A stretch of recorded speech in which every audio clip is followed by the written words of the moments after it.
ফেসবুকটা খুললেই এখন ভাইরাল মিজান ভাই ভাতের হোটেলের ডায়লগ। দেখেন তার এখন কি অবস্থা। কথা ছিল যতজনে এন ক্যামেরা ধরবেন 1000 করে টিয়া আলাইবেন 40 কেজি চাইলের ভাতের রাত্রি লাগবো গোস্ত রাত্রি লাগবো যারা না দিতে পারবেন এরা ধরেন না টাটকা কথা। দেখেন এখন খাওয়ার পর মানুষ তাকে কি বলে। একশো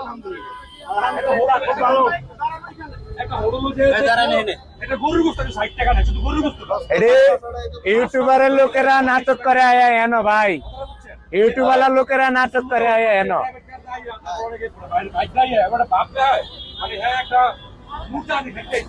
এই পাবলিকের কথাটা শুনুন, তাকে আমি কি বলে উপাধি দিব এটা আপনারাই বলে দেন।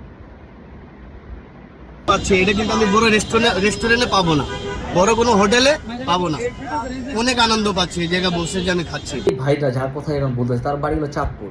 তা আমি কয়টা ভিডিও দেখলাম যে চাঁদপুরের অনেক আপনার চেয়ারম্যান, সাবেক চেয়ারম্যান, মানে চেয়ারম্যান মেম্বার সব তার কাছে এসে পড়ছে। আগে কেন আসে নাই?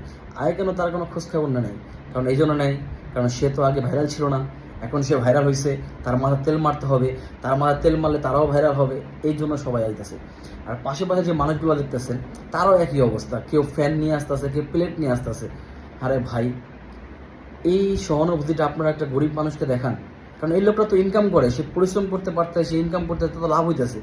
সে যে 100 টাকা দিয়ে একটা গরু এক পিস মানুষ দিয়ে খাওয়াইতেছে, তার কি ইনকাম হইতেছে, তার কি লাভ হইতেছে না? হইতেছে। তো আপনারা তার ভাইরাল বানায়, মানে তার তো কিছু হচ্ছে না, তার তো ইনকাম হচ্ছে, সবাই তার টাকাইতেছে।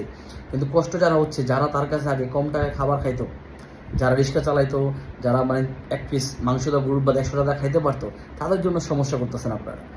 একটু ভালো হন, ভালো হন। এই ভাইরাল আশায় এরকম করেন না।